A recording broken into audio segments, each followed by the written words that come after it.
I'm curious why you felt strongly enough, because I imagine that, I don't know, but I imagine for a teacher working at Eton is the pinnacle of your career, I would have thought, right? So you've given up quite a bit to make this stand. Why did you do that?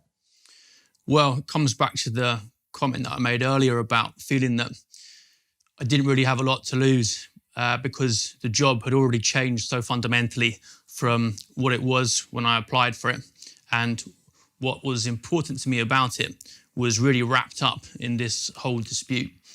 So if we're not going to do the exciting critical discussion on the full range of topics, even if some of it is offensive to some people, then that sucks a lot of the fun out of what I feel is valuable about the job.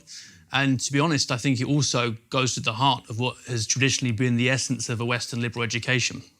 All the way back to Socrates, with the starting point that, well, I'm not really sure I know that much, actually, and we should be very careful and critical in how we engage with each other.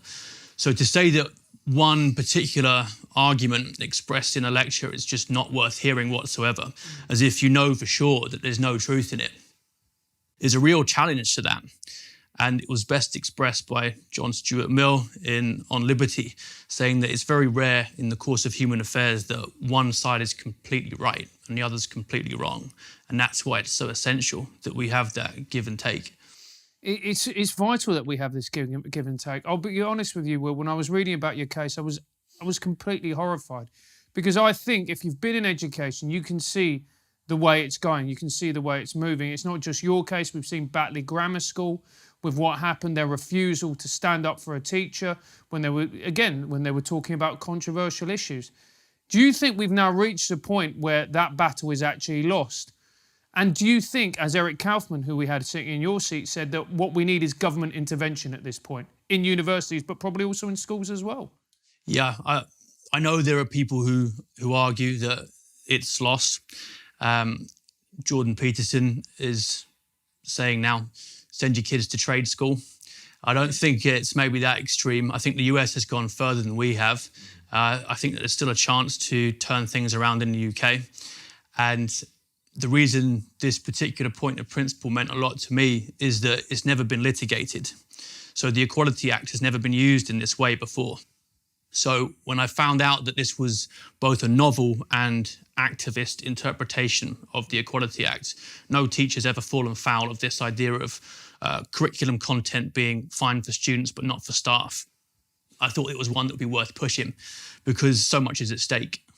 In the spirit of this abrasion in order to create better understanding, let me try and imagine some counterpoints. I'll be honest, it's not easy for me because I agree with almost everything you've said. But if I try, surely there are certain things that should not be taught in school. Would we agree with that?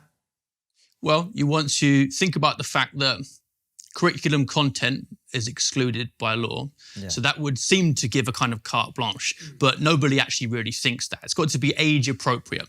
Yeah. You've got to have it in the correct kind of context. But the thing for me is, if the flagship debating course of one of the country's leading educational institutions, which has a debating hall and every boarding house has a debate room in it, isn't the appropriate context, then what is? Agreed. And I mean, I'll give you another one. I'm really struggling here, man. Help me out. I would What's say a good counter so you sometimes get people who say, look, I'm all for free speech, but it's different in schools. Teachers are in a position of authority, and you have to be very careful about what ideas you are being seen to give the nod of approval to. Yeah. What would your response be to that? I can think of one. Well, I mean, in this case, it's a debate, right? And you're encouraging the kids to push back and to work out what the truth is for themselves. So you're not presenting them with this as fact. You're saying when you go out into the big bad world, and by the way, it's going to be a year from now or 2 years from now, right? You're going to be confronted by these ideas, and it's helpful to you to have actually thought about them before and considered them and rejected elements of them so that you know what you bloody think. Yeah, knowing what you think through engaging with the other side is certainly a very strong justification for being challenged. I think it also, if you really dig down to what that objection is driving at, is, okay, so there are some dangerous ideas, are there? Which are the viewpoints that we must be very careful that teachers aren't being seen to personally uphold? And once you ask that kind of question and get those ideas explicitly laid out, then I think what you'll find is it starts to move towards very much the woke direction. Those are the official viewpoints that institutions are willing to give the seal of approval to.